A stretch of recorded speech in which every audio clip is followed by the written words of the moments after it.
एक पुरानी कहावत है कि जब गुरु के वचन पर विश्वास हो तो किस्मत भी अपने दरवाजे खोल देती है।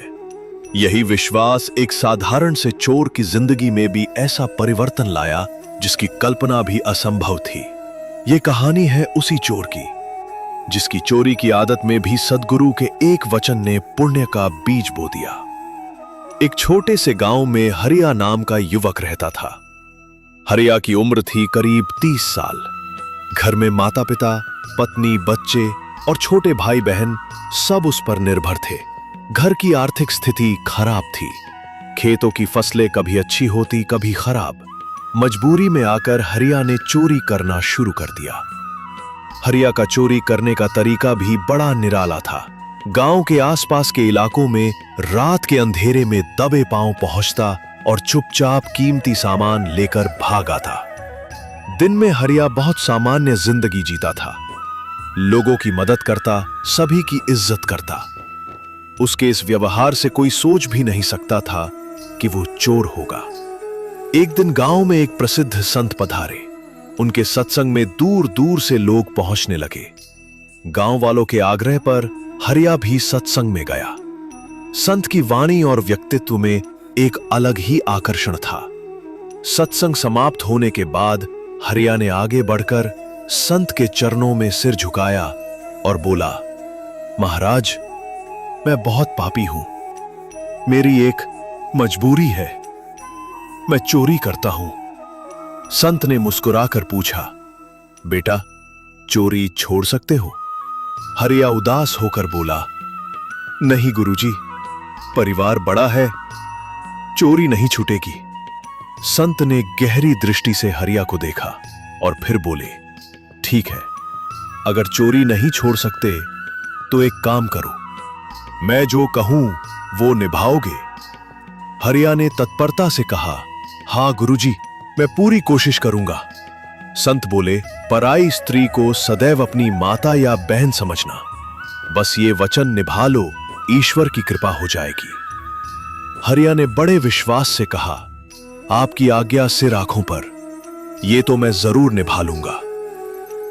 उस दिन के बाद हरिया जब भी चोरी करने निकलता, उसके मन में गुरु का वचन गूंजता रहता। अब उसकी चोरी में भी एक ईमानदारी झलकने लगी थी। एक दिन हरिया को पास के नगर के राजा के महल के पास बने एक अलग घर के बारे में पता चला। वहां कीमती सामान होने की अफवाह थी। हरिया ने योजना बनाई और अंधेरी रात में ऊंट पर सवार होकर उस घर तक पहुंच गया। वो चुपचाप घर के अंदर घुसा, लेकिन वहां कोई सामान नजर नहीं आया। घर सुंदर था, लेकिन उसमें अकेली एक स्त्री नजर आई। ये स्त्री कोई और नहीं, नगर के राजा की ही रानी थी, जिसे राजा ने बिना संतान होने के कारण अलग निवास में दुहागन बनाकर रखा था। राजा ने उसकी निगरानी के लिए सैनिकों को तैनात किया था। हरिया जैसे ही अंदर गया, उसकी आहट सुनकर रानी की नींद खुल गई, लेकिन उसे देखकर रानी जरा भी घबराई नहीं, बल्कि शांत और धैर्यपूर्वक उसने पूछा, तुम कौन हो? यहां कैसे आए? हरिया अचानक से हुई इस बातचीत से हड़बड़ा गया। बोला, मैं चोर हूं माता। रानी ने हल्की मुस्कान के साथ पूछा, चोर हो तो किस पर सवार होकर आए हो? हरिया ने धीरे से कहा, ऊंट पर आया हूं। रानी के चेहरे पर आशा की एक किरण चमकी और बोली, तुम्हारे जितने भी ऊंट हैं, मैं सबको सोने चांदी से भर दूंगी, बस तुम मेरी एक इच्छा पूरी कर दो। हरिया रानी की बात सुनकर गहरे सोच में डूब गया। उसकी नजरें जमीन की ओर झुक गईं। उसके मन में द्वंद्व चलने लगा। एक तरफ गुरु का वचन था और दूसरी तरफ अपार धन संपदा की पेशकश। लेकिन कुछ ही क्षणों बाद गुरु का वचन उसकी अंतरात्मा को स्पष्ट रूप से झकझोर गया। उसने दृढ़ता से सिर उठाकर कहा, माता, आप मेरी माता के समान हैं। पुत्र के लायक कोई भी सेवा हो तो बताएं। दूसरी इच्छा मेरी सामर्थ्य से बाहर है। गुरु का आदेश मेरे लिए सर्वोपरि है। रानी की आंखों में आंसू भर आए। उसकी वर्षों की पीड़ा और अकेलापन उन आंसुओं में स्पष्ट नजर आया। इधर बाहर तैनात सैनिकों ने यह सब देखा और तुरंत जाकर राजा को सूचित किया। राजा फौरन वहां पहुंचा और छुपकर सारे दृश्य को देखकर स्तब्ध रह गया। एक सामान्य चोर की ये सत्यनिष्ठा, ईमानदारी और गुरु के प्रति उसकी भक्ति देखकर राजा का हृदय द्रवित हो उठा। राजा ने सामने आकर हरिया से कहा, चोर होते हुए भी तुम्हारी ईमानदारी देखकर मैं बेहद प्रसन्न हूं। बताओ, जो चाहो वरदान मांगो। हरिया ने भावुक होकर विनम्रता से कहा, महाराज, जो मांगूंगा क्या सच में देंगे? राजा ने विश्वास दिलाते हुए कहा, हां, मांगो। हरिया ने गहरी सांस लेकर दृढ़ता से कहा, महाराज, मेरी माता को जिसे आपने दुहागन बढ़ाकर रखा है उसे फिर से सुहागन कर दे, यही मेरी इच्छा है। राजा हरिया के इन शब्दों से अत्यंत भावुक हो गया। उसका हृदय भर आया और उसने मुस्कुराकर कहा, बिल्कुल, तुम्हारी यह इच्छा अवश्य पूरी होगी। हरिया की विनम्र इच्छा सुनकर राजा का मन एक गहरी संवेदना से भर उठा। उसने तुरंत सैनिकों को आदेश दिया कि रानी को सम्मान सहित महल में वापस लाया जाए। राजा ने अपने महल में एक विशेष समारोह का आयोजन किया और सभी दरबारियों को बुलाया। राजा ने भरे दरबार में घोषणा की, आज मैंने एक ऐसी घटना देखी जिसने मेरे जीवन और मेरी सोच को पूरी तरह बदल दिया। इस चोर हरिया ने जो मांग मुझसे की है वो मेरी आंखें खोल देने वाली है। आज से मैं अपनी रानी को सम्मान सहित पुनः महल में स्थापित करता हूं। पूरे दरबार में खुशी की लहर दौड़ गई। रानी को बेहद सम्मान के साथ महल में लाया गया। रानी की आंखों में आभार और प्रेम के आंसू छलक आए। राजा ने रानी के हाथों को थामकर कहा, आज मैंने तुम्हें पुनः सुहागन का दर्जा दिया है। मैं तुमसे क्षमा मांगता हूं। तुम्हारी कोई भी इच्छा हो बताओ, मैं अवश्य पूरी करूंगा। रानी ने राजा की ओर देखा और कहा, महाराज, क्या आप सच में मेरी इच्छा पूरी करेंगे? मुझे इस बात का विश्वास चाहिए। राजा ने बिना देर किए एक लिखित आदेश तैयार करवाया और उस पर अपनी राजकीय मोहर लगाई। उसने पत्र रानी को सौंपते हुए कहा, अब बताओ रानी, तुम्हारी क्या इच्छा है?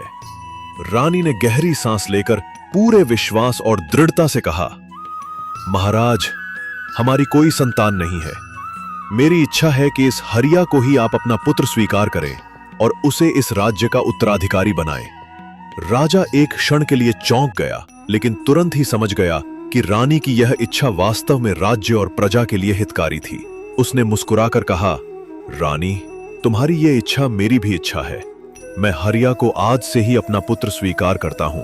राजा ने दरबार में घोषणा की, आज से हरिया हमारा पुत्र और इस राज्य का भावी राजा है। उसे राजकुमार की तरह प्रशिक्षित किया जाएगा। हरिया ये सुनकर हैरान रह गया। उसने तुरंत राजा के चरणों में सिर झुकाकर कहा, महाराज, ये आपकी असीम कृपा है, लेकिन मैं तो सिर्फ एक साधारण चोर हूं। राजा ने मुस्कुराकर कहा, हरिया, तुम्हारे गुरु के वचन और तुम्हारी सत्यनिष्ठा ने तुम्हें राजा के योग्य बना दिया है। तुम्हारे हृदय में जो सच्चाई और श्रद्धा है वही तुम्हें एक महान राजा बनाएगी। हरिया ने अपने गुरु के चरणों में मन ही मन प्रणाम किया और राजा के वचन को स्वीकार किया। अगले कुछ वर्षों में हरिया का जीवन पूरी तरह बदल गया। उसे राजसी शिक्षा मिली और उसने बड़े ध्यान से राज्य का कामकाज सीखा। वो सदैव गुरु के बताए मार्ग पर चलता रहा। जब राजा वृद्ध हुए, उन्होंने राज्य की बागडोर हरिया के हाथों सौंप दी।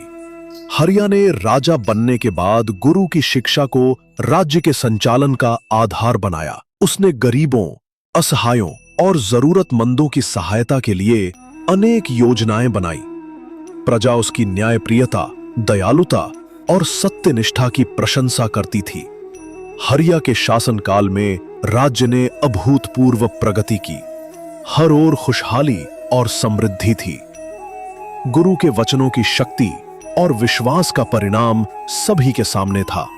लोग कहते थे, सद्गुरु की कृपा हो तो एक साधारण चोर भी महान राजा बन सकता है। हरिया के जीवन से प्रेरित होकर पूरे राज्य में गुरु भक्ति और सत्यनिष्ठा का प्रचार प्रसार हुआ। लोग समझ गए थे कि गुरु की शरण में आकर उनके वचन पालन करने वाले कभी असफल नहीं होते। हरिया ने जीवन भर गुरु के वचनों का पालन किया और अंततः इतिहास में एक महान राजा के रूप में अमर हो गया। गुरु पूर्णिमा के पावन अवसर पर आइए हम सब भी अपने गुरु के चरणों में श्रद्धा और समर्पण का दीप जलाएं।